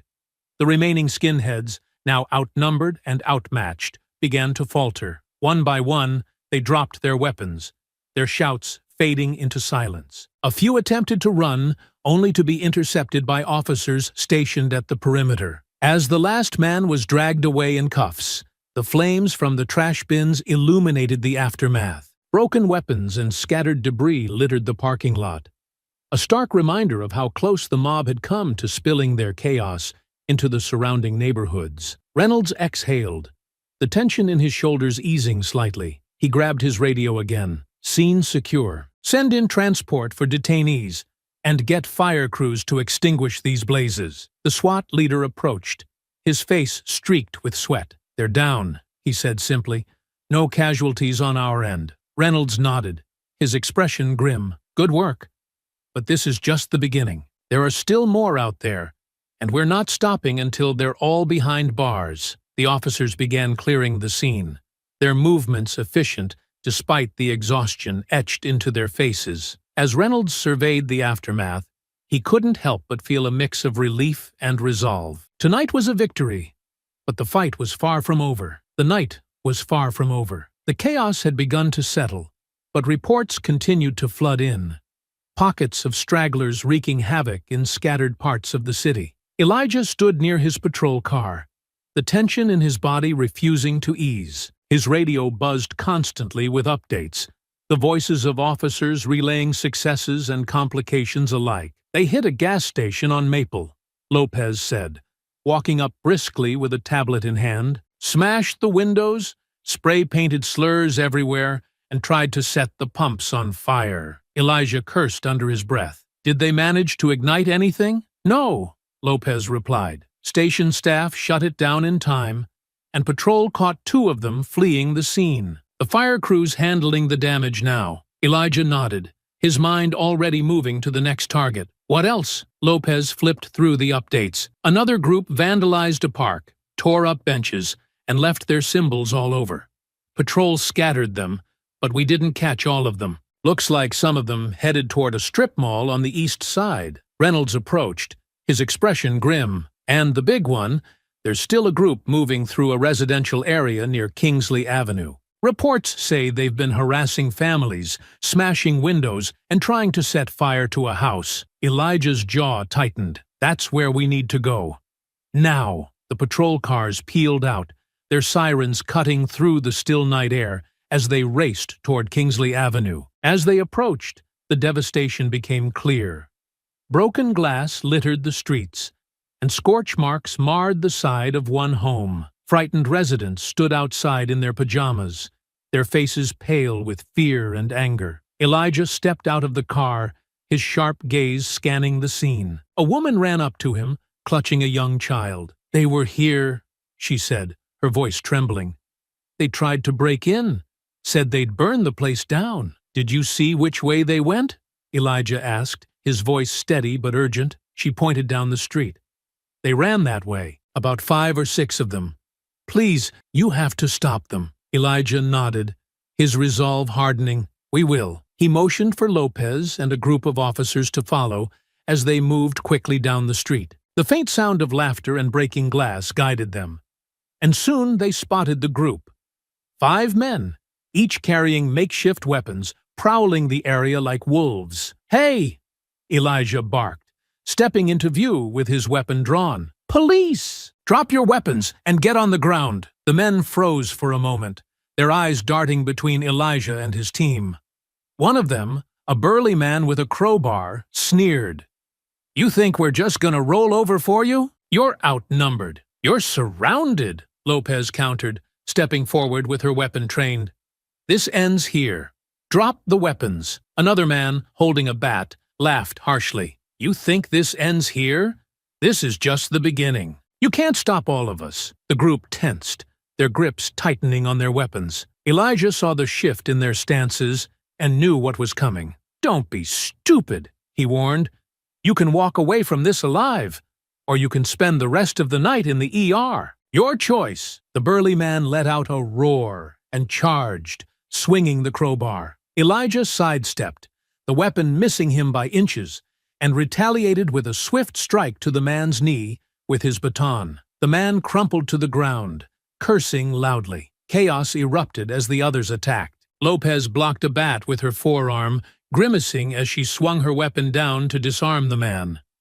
Another officer tackled a skinhead trying to swing a pipe, pinning him to the ground as they wrestled. Elijah turned just in time to dodge a punch from from one of the smaller men. The man lunged again, his movements erratic but desperate. Elijah caught his arm and twisted it sharply, forcing the man to drop his weapon with a cry of pain. One of the remaining attackers swung a bottle, narrowly missing Lopez before an officer tackled him from behind. The fight was fast, brutal, and chaotic, but the officer's training gave them the upper hand. Within minutes, all 5 men were subdued, their weapons scattered across the street. Elijah straightened, his chest heaving as he looked around. The stragglers lay restrained, their defiance replaced by frustration and fear. The residents, who had been watching from a distance, began to step forward, their faces a mix of relief and gratitude. "You're under arrest," Elijah said to the burly man, who glared up at him from the ground. "And trust me, you're going to pay for every bit of damage you caused tonight." The man spat on the ground, his voice bitter.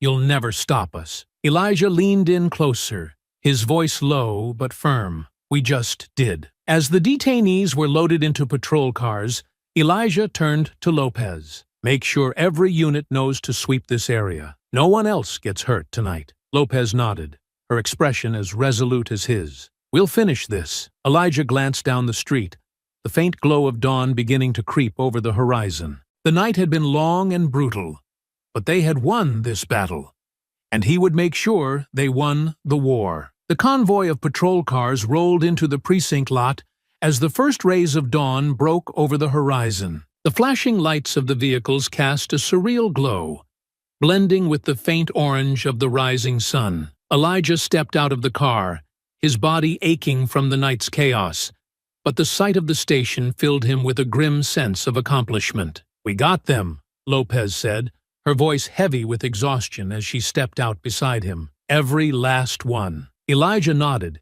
his gaze sweeping over the other officers emerging from their cars, their faces etched with weariness but also resolve. In the back of one of the vehicles, the burly man from the final confrontation sat in silence, his earlier defiance replaced with a sullen glare. The detainees were escorted into the station one by one, their weapons bagged as evidence, and their graffiti-covered clothing a stark reminder of the destruction they'd caused. The holding cells began to fill, and the air inside the station buzzed with the subdued energy of officers debriefing after a long night. Captain Reynolds approached Elijah, his expression a mixture of relief and fatigue. "You did it," he said, clapping Elijah on the shoulder. "We've got them all. SWAT reports confirm that every group we targeted has been rounded up." "It wasn't just me," Elijah replied, his voice low.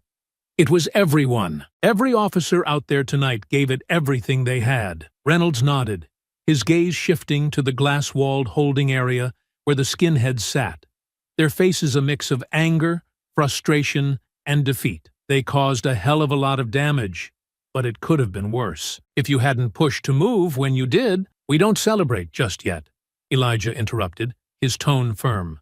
"They'll have lawyers, and they'll try to spin this. We need to make sure our evidence is airtight." Lopez joined them, holding a tablet with a summary of the night's arrests. "We've got the map, the weapons, and witness statements from every site they hit," she said. "Plus, most of them were caught in the act. It's a solid case." "It has to be," Elijah said, his eyes narrowing as he looked at the holding cells. "This wasn't just a group of thugs. It was a coordinated attack on the city. And we need to make sure they face the full weight of the law." As officers filed their reports and the station slowly quieted, Elijah allowed himself a moment to breathe. He walked to the break room, where the smell of stale coffee lingered. Pouring himself a cup, he leaned against the counter, the events of the night playing over in his mind. Lopez entered moments later, grabbing a cup for herself. She studied Elijah for a moment before speaking. "You're thinking about what they said, aren't you?" Elijah glanced at her, his face unreadable. "They think this is just the beginning, that they can sow fear and chaos and get away with it." Lopez nodded, taking a sip of her coffee. "But they didn't. Not tonight." "No," Elijah agreed, "but we have to make sure they don't regroup, that they don't inspire others. Hate like this doesn't just disappear, it festers." Lopez's brow furrowed. "So, what do we do?" "We can't arrest an ideology." Elijah's gaze hardened. "No, but we can fight it. We can make it clear that there's no place for it here. And we start by making sure every single one of them faces justice." A knock on the door interrupted them, and an officer poked his head in. "Chief Carter? Detective Lopez? Captain Reynolds wants you in the conference room." Elijah straightened, his exhaustion momentarily forgotten. "We're on our way." The conference room was bustling with activity when they arrived. Officers, detectives, and analysts were gathered around a table covered in maps and reports. Reynolds stood at the head, gesturing toward the evidence they'd collected. "We've got everything we need to build a strong case," Reynolds said, as Elijah and Lopez entered. "But we can't afford to stop here. We need to dig deeper, find out if this group was working with anyone else, or if they've got ties to something larger." Elijah nodded, stepping closer to the table. "Start with their communications. Phones, emails, anything we can get our hands on. We need to know who they've been talking to and where their funding comes from." Lopez gestured to the evidence bags on the side table. "And the symbols they've been using.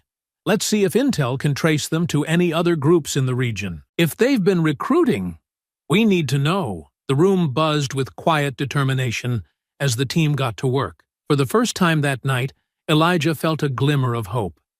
They had stopped the immediate threat, but the work wasn't over. This was a fight that would take time, but it was a fight worth having. As the sun rose higher, casting its light over the city, Elijah stepped outside for a moment of solitude. The streets were quieter now, the smoke clearing, the signs of chaos slowly being replaced with a tentative calm. He took a deep breath, the cool morning air a balm for his weary soul. "We got them," he murmured to himself, "but this is only the beginning." The precinct hummed with activity, the energy subdued yet determined. The first rays of morning sunlight spilled into Elijah's office, cutting through the exhaustion that weighed on him like a lead blanket. He sat behind his desk, staring at the unfolded map in front of him. The symbols, arrows, and circles marked every place the hate group had planned to attack, a grim reminder of how close the city had come to chaos. A soft knock sounded at his door, and Lopez stepped inside, carrying a steaming cup of coffee and a thick file. She set the coffee on his desk before taking the seat across from him. "You look like you've been through hell," she said, a faint smile tugging at her lips despite the weariness in her voice. "I feel like it," Elijah replied, his voice rough. He picked up the coffee, the warmth grounding him for a moment before he took a sip. "What's the update?" Lopez opened the file, her expression serious. "The final count is in. 57 detainees." Elijah's eyebrows rose slightly. 57? Lopez nodded, flipping through the pages. "We thought we were dealing with 30, maybe 40 at most. But as we swept through the city, we kept finding more. Groups splitting off from the main attacks. Small cells hiding in the outskirts. It's like they were everywhere." Elijah leaned back in his chair, exhaling deeply. "So it wasn't just one coordinated attack. It was a network." "Looks like it," Lopez said. "They weren't all at the community center or the residential areas. Some were targeting smaller locations, trying to spread the chaos further than we anticipated. Thankfully, the teams handled it before it got completely out of control." Reynolds appeared in the doorway, a folder in hand and a grim expression on his face. "DA's office just called," he said, stepping inside. "They've confirmed charges for every single detainee. Hate crimes, vandalism, arson, you name it. They're not wasting any time." Elijah nodded, a faint sense of relief settling over him. "Good. They need to see the consequences of what they've done." Reynolds placed the folder on Elijah's desk. "It's going to be a long process. With this many people involved, it'll take months to untangle their connections and motivations. But the DA's confident we've got enough to lock them away for a long time." Elijah's gaze returned to the map. "We need to go further than just arrests. This group was organized, and they didn't come out of nowhere. Someone funded this, coordinated it. If we don't cut off the head, others will take their place." Lopez nodded in agreement. "Intel's already working on tracing their communications, phones, emails, financial records, everything we collected last night. If there's a larger network, we'll find it." Reynolds leaned against the desk, his arms crossed. We also need to address the community. People are scared, Elijah. They need to see us out there, rebuilding trust and showing them that we're not going to let this happen again. Elijah's jaw tightened, the weight of responsibility pressing down on him. We'll organize a community meeting. Let them know what we've done and what we're doing to prevent anything like this in the future. Lopez glanced at the holding area through the glass walls of Elijah's office. The detainees were crammed into the cells, their earlier defiance replaced with exhaustion and simmering resentment. "Do you think they'll talk?" she asked quietly. "They always do," Elijah said, his tone firm. "One of them will crack eventually. We just need to make it clear that the only way out is to give us what we need." Lopez tapped the file in front of her. "And the rest? You think they'll stay in line after this?" Elijah's gaze darkened. "They'll try to regroup. They always do. But we'll be ready for them." The room fell silent for a moment, the enormity of the night's events settling over them. The scars left by the group's attacks would take time to heal, both for the city and for its people. But Elijah knew they had taken a significant step forward. Lopez broke the silence, her tone lighter. "You know, it's not every day you stop 57 extremists in one night. You should be proud." Elijah let out a quiet chuckle, though it carried little humor. "Pride doesn't get the job done, but I'll take the win for now." Reynolds straightened, nodding toward the door. "We've got a lot of work ahead, but this was a hell of a victory, Carter. The city owes you for this." Elijah stood, the ache in his ribs reminding him of the night's toll. "We all did this," he said.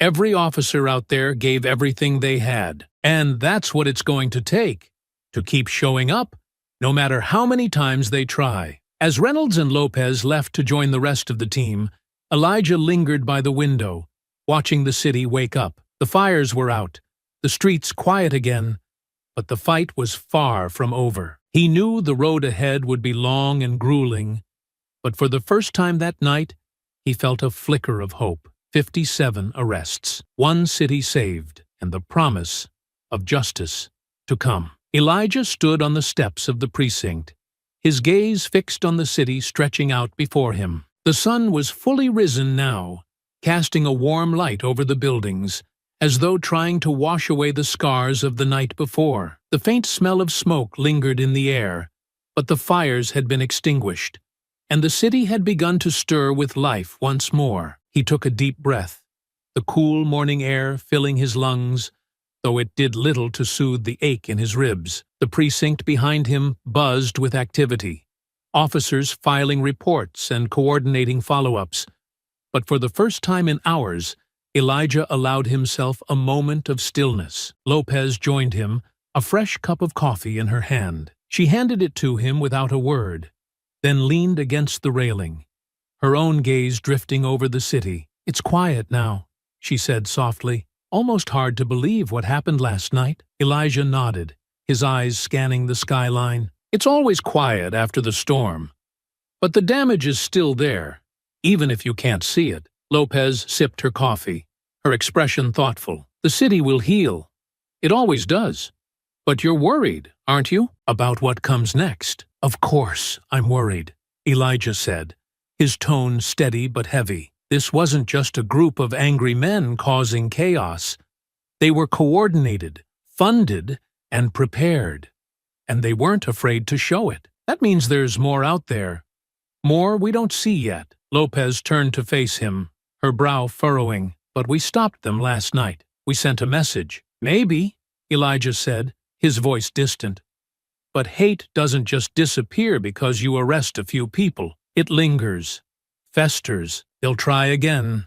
Maybe not here, maybe not tomorrow, but they'll try." Lopez was quiet for a moment, then said, "So we keep showing up, just like we did last night. We fight them every time they crawl out of whatever hole they're hiding in. And we remind people that hate doesn't win." Elijah glanced at her, a faint smile tugging at the corner of his lips. "You sound like me," she smirked. "Guess I've been hanging around you too long." They stood in companionable silence for a while, the city slowly coming to life around them. The distant sound of cars honking and people chatting on the sidewalks reminded them that, despite the horrors of the night, life was moving forward. Captain Reynolds appeared at the door behind them, his expression weary but satisfied. "Carter, Lopez," he called. "Community meeting set for tomorrow evening. The mayor wants us to speak, reassure people that the city's safe." Elijah nodded, turning to face him. "We'll be there." Reynolds stepped closer, lowering his voice. "I also heard from the DA. They're already building the case against the group. With the evidence we gathered, it's solid. But it'll take time. You know how the system works." "I know," Elijah said. "But as long as they're off the streets, we've got breathing room." Reynolds gave him a firm nod. "You did good last night, Carter. You and your team. The city owes you one." As Reynolds headed back inside, Lopez tilted her head toward Elijah. "He's right, you know. You should be proud." Elijah looked down at the coffee cup in his hands, then back at the city. "Pride's not what gets me through this job," he said. "It's knowing that every small step we take, every person we protect, every life we save, matters. Even if it doesn't feel like it in the moment." Lopez nodded, her respect for him clear in her expression. "Still, take the win. Even if it's just for today." Elijah smiled faintly, the tension in his shoulders easing slightly. "Yeah, just for today." The two stood on the steps a little longer, watching as the city fully awakened. Elijah knew the challenges ahead wouldn't be easy. There would be more nights like this, more battles to fight. But for now, he allowed himself to feel the quiet satisfaction of a job well done. He glanced at Lopez, who had pulled out her phone and was scrolling through messages. "Ready for that community meeting tomorrow?" he asked.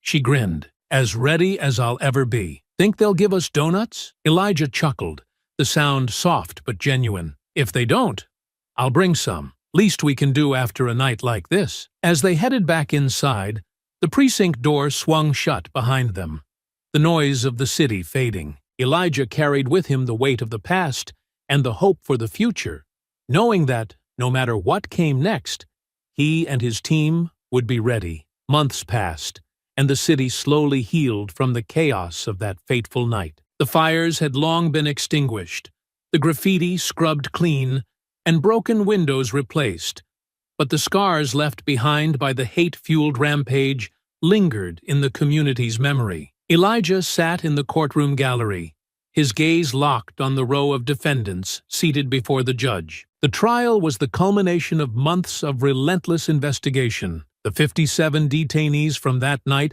had faced a mountain of charges: hate crimes, vandalism, arson, assault, and conspiracy. For weeks, prosecutors had presented evidence gathered from the arrests, photos of the destruction, testimony from witnesses, and, most damning of all, the communications and financial records uncovered from the group. Elijah's team had traced their network back to a shadowy organization operating across state lines, funding and coordinating hate groups under the guise of a cultural heritage movement. The symbols they'd painted across the city were tied to chapters in multiple cities, revealing a nationwide effort to sow fear and division. Lopez leaned over from her seat beside him, her voice low. "They look a lot less confident now." Elijah glanced at the defendants, their expressions ranging from sullen to outright terrified. Gone was the bravado they'd displayed during their arrests. The weight of their crimes,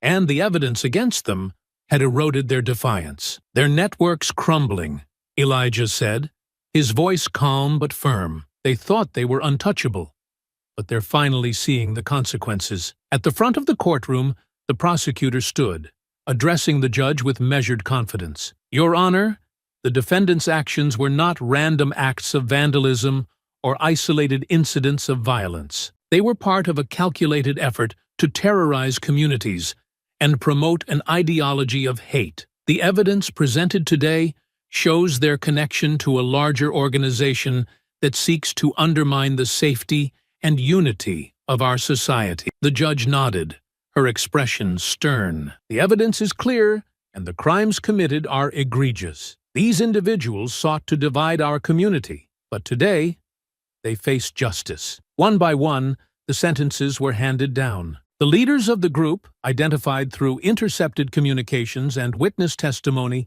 received the harshest penalties: decades in prison for orchestrating the attacks. Others, who had acted on the ground, received varying sentences based on their roles, but all faced significant time behind bars. Lopez exhaled slowly as the final sentence was read. "They're done," she said quietly. "For a long time." Elijah nodded, the tension in his chest easing slightly. "This is just the beginning. We took out one branch, but there are others. At least now, we've got a blueprint to dismantle them." As the courtroom emptied, Elijah lingered for a moment, watching the defendants being led away in chains. He felt no satisfaction in their defeat, only the resolve to continue the work. Back at the precinct, the walls of the investigation room were covered in charts, maps, and photos. Red string connected pins marking locations where similar groups had been uncovered, creating a web of hate that stretched far beyond their city. Elijah and his team had spent months working alongside federal agents, sharing intelligence and coordinating efforts to dismantle the network. Lopez stood in front of the board, pointing to a cluster of pins in a neighboring state. "This chapter was funded by the same group we took down. They've been using coded language in their emails, but our tech guys cracked it. They've been planning similar attacks." Elijah crossed his arms, his gaze sharp. "Are they operational?" "Not anymore," Lopez said with a faint smile. "The feds raided their hideout last week. 20 arrests, plus a treasure trove of documents linking them to the main organization." Reynolds entered the room, a stack of papers in hand. "Got an update from the task force," he said, setting the papers on the table. "They've frozen the accounts funding these groups. Looks like they've been laundering money through fake charities and crowdfunding platforms. It's all drying up now." Elijah allowed himself a small nod. "Cut off the money, and the movement starts to crumble." Reynolds leaned against the table, his expression serious. "It's a long road, Carter. But what you did that night set this whole thing in motion. Without you, we wouldn't have had the leads we needed to unravel this." "It wasn't just me," Elijah said, his voice steady. "It was everyone. Every officer, every investigator, every witness who stepped forward. It was a team effort," Lopez smirked. "Still, you can take a little credit. Even heroes deserve a moment." Elijah shook his head, but smiled faintly. "I'm no hero. Just doing my job." The precinct had become a hub of activity as the investigation expanded. Community leaders visited regularly, working with the department to rebuild trust and ensure residents felt safe. Programs aimed at combating hate and promoting understanding had sprung up, inspired by the resilience of the city. Elijah attended a meeting with these leaders one evening, listening as residents shared their stories of fear, anger, and hope. A young man stood up, his voice steady but emotional. "That night, I thought everything was lost, but seeing the police stand up for us, seeing you fight back, it gave me hope. It reminded me that hate doesn't win." As the meeting ended, Elijah stepped outside into the cool night air. He looked out at the city, now quieter, safer, but still scarred. He knew the fight wasn't over. It never truly was. But tonight, there was progress. Tonight, the city had taken a step toward healing. Lopez joined him, hands in her pockets. "Thinking about the next fight?" she asked. "Always," Elijah said, his voice calm. "But tonight, I'll take the win." They stood in silence for a moment, the lights of the city twinkling in the distance. It wasn't perfect, but it was home, and Elijah would do everything in his power to protect it. I hope you enjoyed that story. Please share it with your friends and subscribe so that you do not miss out on the next one. In the meantime, I have handpicked 2 stories for you that I think you will enjoy. Have a great day.